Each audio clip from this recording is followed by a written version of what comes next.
Então, eu sou de Amargosa, uma cidade que tem uma história interessante, assim, né? Uma história que o nome curioso de Amargosa, né?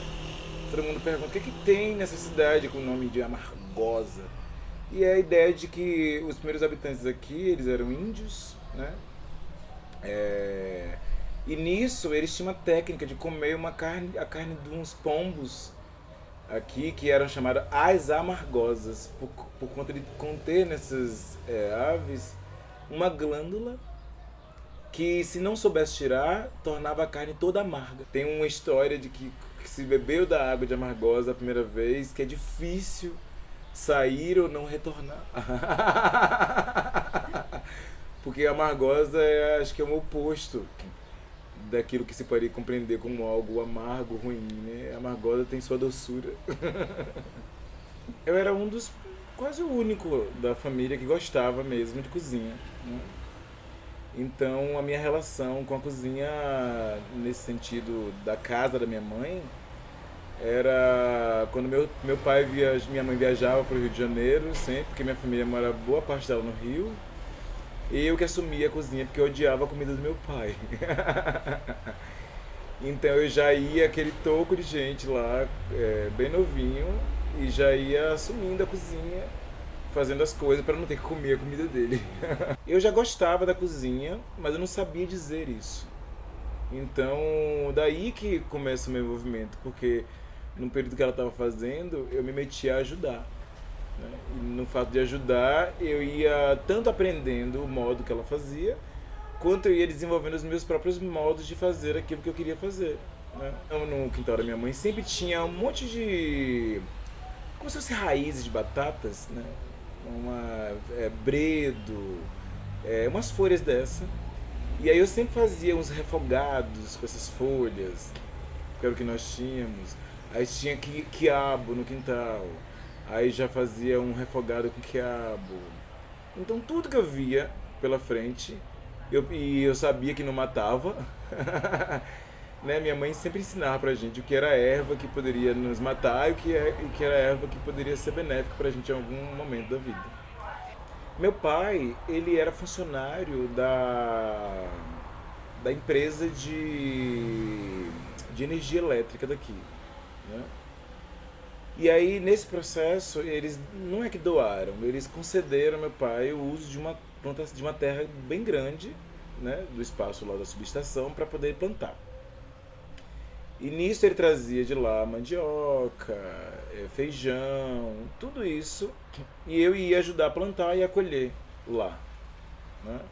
E como meu pai era uma pessoa muito generosa, então ele distribuía, ele fazia com que a gente, depois o feijão, por exemplo, a sala da casa ficava lotada de feijão, aquela montanha de feijão. E aí tinha o processo de bater esse feijão, né? Todo mundo ia lá bater, aquela coisa toda. Aí ele preparava as sacolinhas e nós iríamos nos vizinhos para entregar, que ele mandava. Vai entregar para Dona Maria, vai entregar para não sei quem. Essa relação com o quintal de casa era bem diferente dessa relação com a roça que ele tinha. Porque lá era aquela coisa do que nascia. Não tinha uma ideia de a gente plantar algo para comer, né? Então eu identificava lá no quintal o que nascia e daí se fazia uso. Tinha muita taioba, por exemplo, babosa. Então já se usava para fazer aqueles medicamentos, né? Minha mãe fazia supositórios para verminose com taioba para nós todos. Com farinha mesmo. Era bem curioso o processo dela fazer isso. Ela sempre tem as raízes certas lá no quintal, ou ela consegue com as amigas, com minha tia, e faz sempre uns xaropes pra nós, assim, até hoje. Eu sempre gostei da ideia de observar as pessoas fazendo, ou de ir nos lugares, comer aquilo, bagunçar tudo, pra ver o que é que tinha e pensar como que eu poderia fazer aquilo, né? E daí eu tinha a ideia de que não ia sair exatamente aquilo, e me dava maior prazer e satisfação porque eu estava produzindo uma outra coisa a partir de, entendeu? Como minha mãe era bem influente na igreja e eu já gostava de cozinhar, então quando tinha os eventos da igreja eu ia para casa das freiras. E eu era muito novo, tipo 14 anos, mas eu já comandava meio que a cozinha das freiras. E elas confiavam, eu achava aquilo bem engraçado. E como a gente era bem pobre, como eu tinha falado antes, então comer, para quem é muito pobre, é um princípio, acho que maior, né, do que quem já tem acesso a tudo. Então às vezes você se submete a determinadas coisas para comer. Aí eu morei durante um período em algumas casas que eu iria naquela proposta de te pegou para criar, mas que você é o empregado da casa e como eu já cozinhava razoavelmente bem, aí as pessoas elas se apropriavam disso de mim e eu comecei a cozinhar mesmo a partir disso.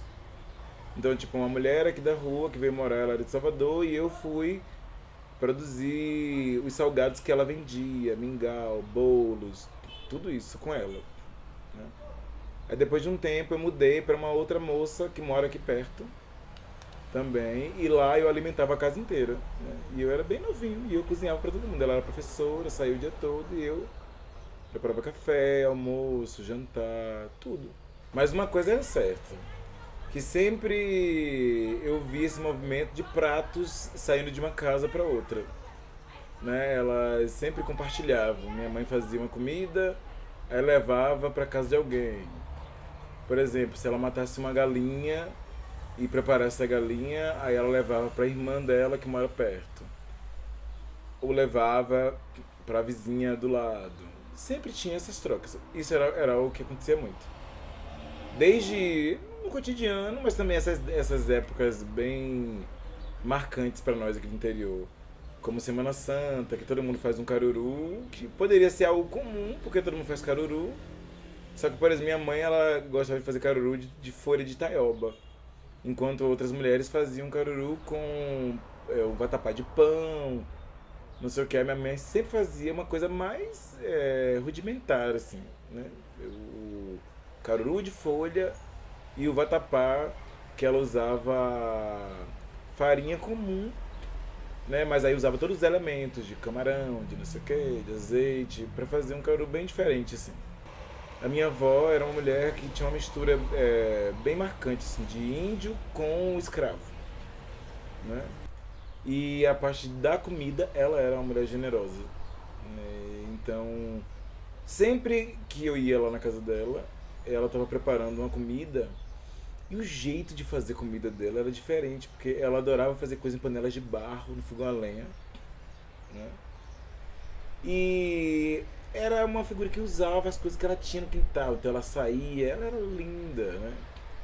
Aí ela saía pelo quintal enorme, assim, ela voltava com a mão, assim, com o coentro largo, é, com aquelas folhas de alfavaca, favaquinha de galinha, tudo que ela achava que entraria bem na comida, ela vinha com uma abraçadinha de ervas.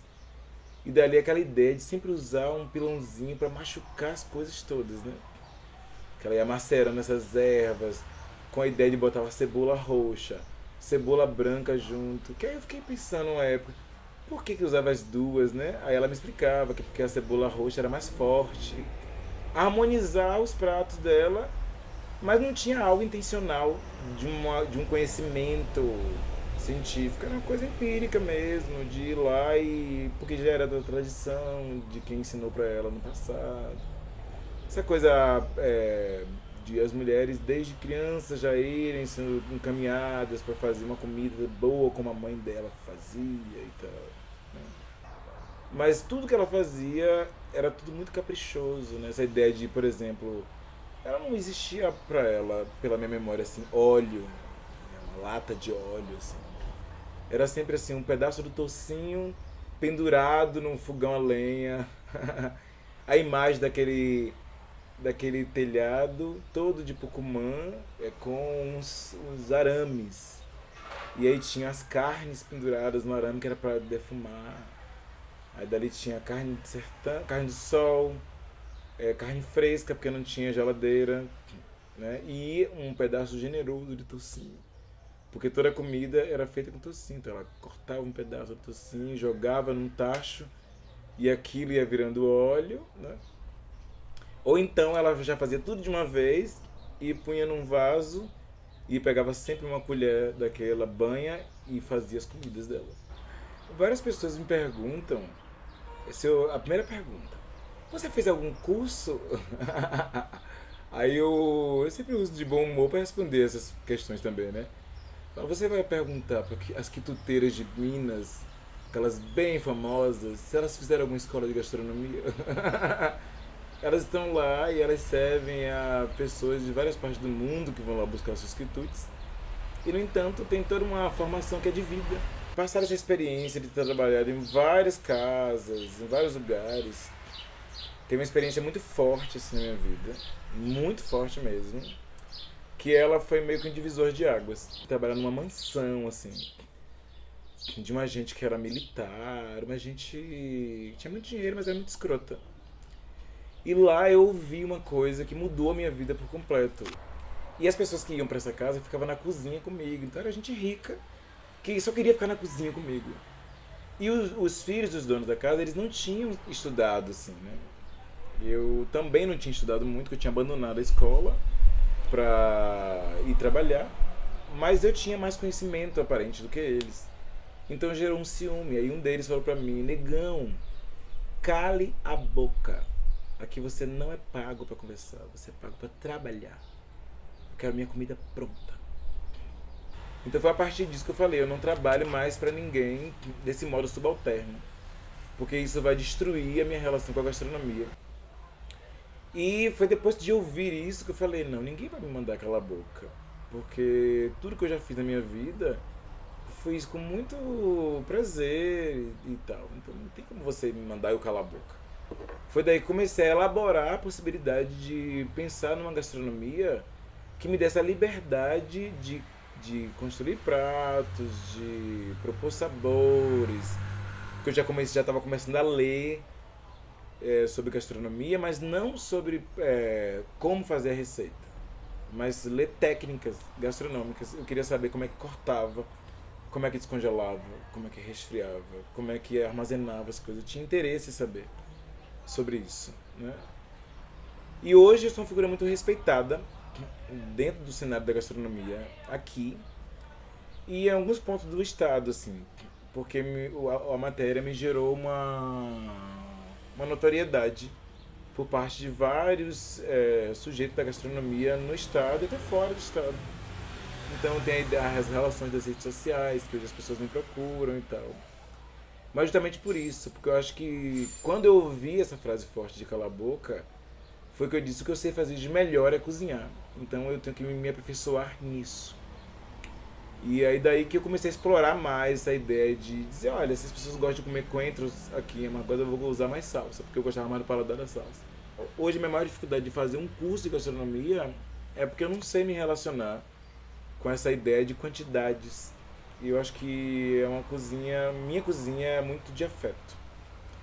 Então se eu percebo que eu tenho que colocar mais especiaria, que pode despertar mais sensações em você, eu vou explorar muito mais aquela do que uma outra. Então eu não vou ficar numa colherzinha de chá de não sei o que, só sei que uma colher de sopa pode gerar um efeito melhor. O profano ele surge numa perspectiva de liberdade mesmo, de expressão, de provocação, né? De dizer: olha, você vem comer a minha comida, mas não é você que vai me dizer o que eu tenho que fazer. Não é uma coisa de imposição, mas é uma coisa: se você não gosta, você não é obrigado a estar. Mas a minha proposta é essa: é de promover uma gastronomia em que ela é livre. Eu não tenho um cardápio assim, né? O profano surge quase do nada em termos estruturais. Eu não tinha dinheiro, mas tinha desejos, tinha toda uma produção na minha cabeça que eu tinha que colocar para fora, né? Então eu não elaborei cardápio, eu fui naquela base do fundamento de um bistrô. Por isso que eu resolvi colocar um bistrô. Que era a ideia de receber as pessoas em casa, para as pessoas poderem comer e pagar um valor por aquilo. Então, como é que eu pensei? Eu vou utilizar o que eu tenho aqui, que é muito mais fácil. Então a base toda da gastronomia é aipim, é a banana, tanto a banana verde quanto a banana madura, a carne do sol, que é algo muito forte daqui. E daí eu agrego coisas do mundo, né? Então, todos os meus amigos que viajam, por exemplo, tem gente que viaja para a Europa. Aí lá eles descobrem umas especiarias quando vem na viagem, trazem para mim, né? Quando eu viajo pro Vale do Capão, por exemplo, aí lá sempre tem uma moça que é a herveira, que aí ela sempre tá trazendo coisas e pensando em mim. Ela diz, olha, chegou tal coisa, aí guarda, eu vou lá e pego. E é sempre essa ideia de juntar o que eu tenho já aqui na cidade, né, que eu posso utilizar com essas outras coisas que vêm de fora. Então não é uma cozinha que está fechada, que está limitada. É uma cozinha que está sempre aberta a novidades. Então é tanto que o pessoal que chega aqui, no dia de funcionamento, eles perguntam, Van, o que é que tem hoje? Eu acho isso uma delícia. Porque não fala assim, Van, me dá o cardápio. Pergunta pelo que tem, porque sabe que vai encontrar algo diferente para comer. Entrar na filosofia foi um desafio gigante para minha formação humana, assim. Primeiro porque, pelo meu histórico de vida, não se acreditava jamais que um sujeito com o meu perfil chegaria a cursar uma universidade. Então eu parei muito tempo de estudar porque eu precisava trabalhar, né? Então a ideia de terminar o ensino médio já era um sonho que era bem difícil de pensar. Porque a cozinha das madames, elas, de certo modo, elas tiravam isso de mim, né? Elas, de algum modo, diziam para mim que o melhor lugar para mim naquele momento era ali. Porque já que eu morava ali, o meu dinheiro não ia ser gasto com outras coisas e eu ia poder seguir a vida, assim.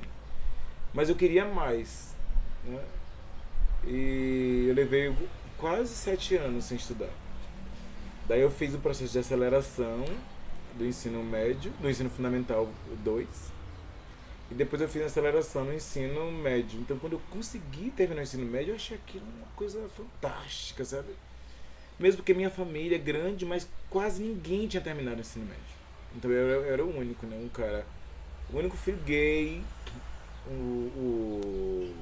o penúltimo filho de uma família de 13 e que tinha rompido com a ideia de ir para o Rio de Janeiro para seguir o mesmo caminho deles. Eu morei em Salvador um tempo, então quando eu voltei para Margosa, que eu decidi voltar a estudar, essa coisa toda, as pessoas já falavam, olha, por que você não faz a faculdade e tal? E estava começando a universidade a chegar para cá, esse processo de interiorização. E daí eu fui convidado, porque eu já fazia alguns trabalhos de arte, para fazer o que eles chamam de reencôncavo aqui, que é fazer a recepção dos calouros. E aí foi que começou a minha relação com a universidade. E nisso as pessoas começaram a me incentivar, olha, você é tão inteligente, acho que você poderia fazer um curso e tal. Daí eu tentei o vestibular para fazer artes visuais, porque eu me interessava, né? Por essa coisa das artes visuais, da fotografia, de câmeras, eu gostava dessa coisa, eu achava bonito aquilo. Mas eu já, no fundo, uma voz dizia assim, não vá, que acho que você não vai ser capaz. Depois, com incentivo dos professores, porque eu comecei a ter relação com professores que já eram mestres, doutores, e eu ia para as reuniões, e aí, assim, as pessoas elas me ouviam, eu achava aquilo fantástico, né? Num espaço em que diziam para mim, cala a boca, tinha pessoas que tinham formações importantíssimas para mim que diziam, pode falar. Entende? E daí eu comecei a falar. E o que eu falava fazia algum sentido para as pessoas. E elas começaram a me inserir em várias coisas da universidade. E aí, quando eu já estava bem conhecido na universidade, eu falei, vou fazer o Enem para ver se eu entro em algum curso. Eu não tinha um curso assim em mente. E eu só não tinha filosofia, porque eu achava que era muito difícil falar daquelas coisas. Que desde o ensino médio eu dizia, que é isso, gente? Não vou saber falar sobre essas coisas. E aí quando eu me vi, chega um telefonema, eu trabalhava num centro de atenção psicossocial, CAPES, nessa época. Aí a minha equipe inteira vibrou, dizendo, você passou, aquela coisa toda, né? Aí depois disso, minha vida ganhou um outro significado. E aí eu falei, não, eu vou terminar esse curso, porque é uma questão de honra. Nos espaços que me mandaram calar, eu poder falar e falar de outra forma, assim, como um intelectual, gay, negro, pobre. E daí eu tô terminando o curso agora. Já tenho agora, eu cago uma lágrima, assim, né? Depois de tanto tempo, consegui terminar o curso, assim, pra mim é uma coisa fantástica, sabe? E hoje eu sou uma pessoa muito respeitada, intelectualmente, assim, né? As pessoas me respeitam por isso. Quando eu falo para as pessoas hoje que eu fui empregado doméstico durante muitos anos da minha vida, elas não acreditam, né? Elas acham que isso é impossível, né? E quando eu falo que alguém me mandou calar a boca num ato simbólico que marcou a minha vida, as pessoas também não acreditam, assim, você é aquilo que não, eu não imagino alguém calando sua boca, assim. Então a filosofia hoje, ela é, eu diria que o passaporte para tudo aquilo que eu almejo a partir de agora, né? Porque eu tô me organizando para ir para França. Eu tô me estruturando porque eu quero fazer uma escola de gastronomia lá na França. Mas não para mostrar para alguém assim, eu sou chique porque eu vou para França. É porque dentro do conhecimento que eu pude absorver da vida e do aspecto gastronômico dessa vida, eu pude perceber que lá, por ser considerado o berço, né, da gastronomia mundial, eu quero essa técnica que me outorgue a fazer um trabalho de gastronomia autônomo, autoral, em que as pessoas digam, olha, é um trabalho de amor, de afeto, mas é um trabalho técnico, assim. Eu quero pegar a técnica dos franceses para agregar aquilo que eu sei fazer de melhor, né? E eu quero mostrar para os franceses também que a técnica deles pode ser agregada a técnicas que já existem aqui do meu modo de fazer, assim. Tá bem. Enquanto isso, ela vai cortando a banana. Olha lá. Ali Enquanto isso, eu posso ir no ver a carne? Pode, né? Pode ir fazendo as coisas normais. Eu tô de pouco demais a banana. Espera aí um pouquinho. Mas só pra gente, mãe. Antes da senhora começar a fazer... Mãe, acho que é legal poder fazer aqui, ó. Pode ser aqui? Nessa Não quer banana? O quê? Não quer banana? Eu cozinho todo final de semana com ela aqui. Pra pisar não quer banana? Não. Por que não bota força? Só pra amassar. Não, mas a senhora amassa lá e põe aqui. Ah, é pra fazer, né? Pra fazer ah, aqui. sim, tá bom. Eu já posso colocar pra aquecer? Pode. Porque isso aqui vai demorar um pouco de aquecer. Mas tinha que fazer o temperinho primeiro, né? Não, mas isso é o tempo de aquecer. Não precisa, não. Maria Dalgisa Silva. Sua mãe de Ivan. E o que a senhora vai fazer pra gente hoje? Fazer uma comidinha caseira. Manda a prata cozida. Verde. Cozinha verde. Aí cozinha e pisa. Aí bota o tempero na panela e vai mexendo com a colher. Esse daqui é de pisar tempero. É pimenta de cominho, é pisar castanha pra fazer o vatapá da Semana Santa. Ah, Esse senhora... filãozinho. Agora tem um grande que é de pisar castanha mesmo, grandão. Mas E tá de bom. pilar café também, E não era outro não? pisar café, daqui não precisa não, é pequeno. Eu escondi debaixo da cama e vou pegar. Eu não dou, meu filho, não escondi, não dei. Lá na roda não tinha farinha, nessa época não tinha farinha. Tive uma seca, não tinha farinha não, né? Uma pobreza no mundo. Aí minha mãe fazia pra te comer. Botava aqueles pratos pra comer com feijão, e com galinha, com peixe.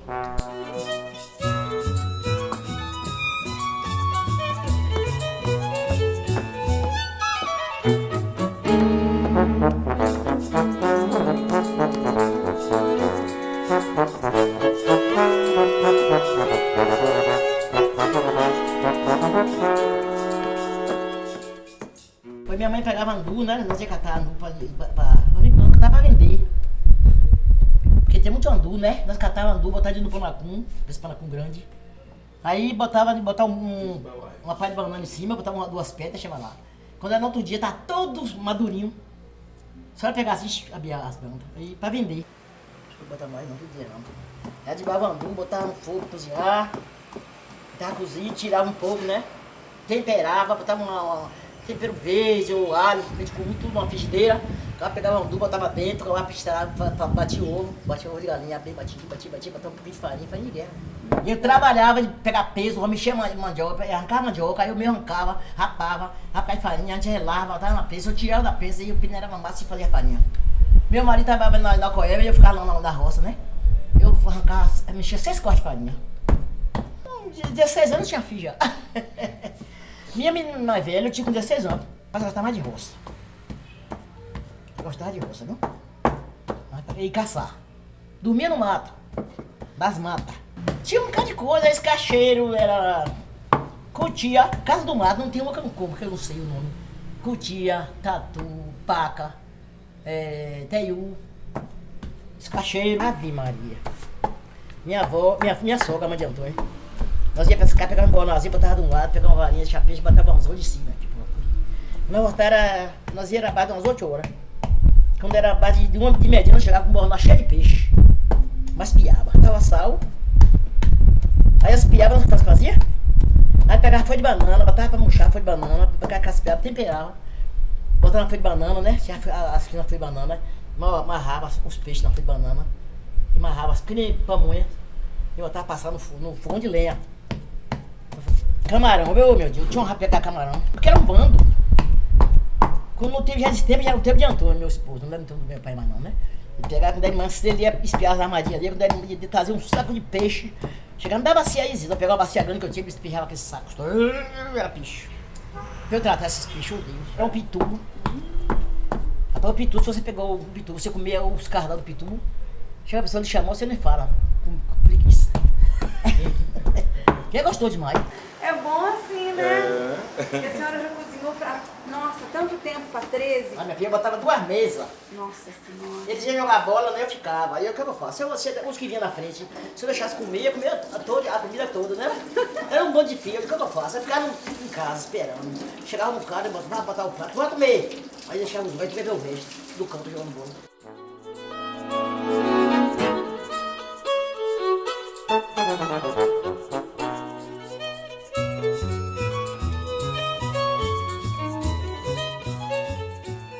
Que ela fazia panela de barro, né? Essa aqui a minha mãe fazia aquela pote, a castalha grandona. Mas minha mãe fazia, que ela pintava toda a casa baiana. Mulher, quem puxou aí, ó?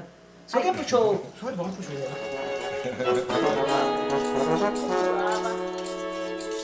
Minha mãe puxou a casa toda, ficou aí, o casamento.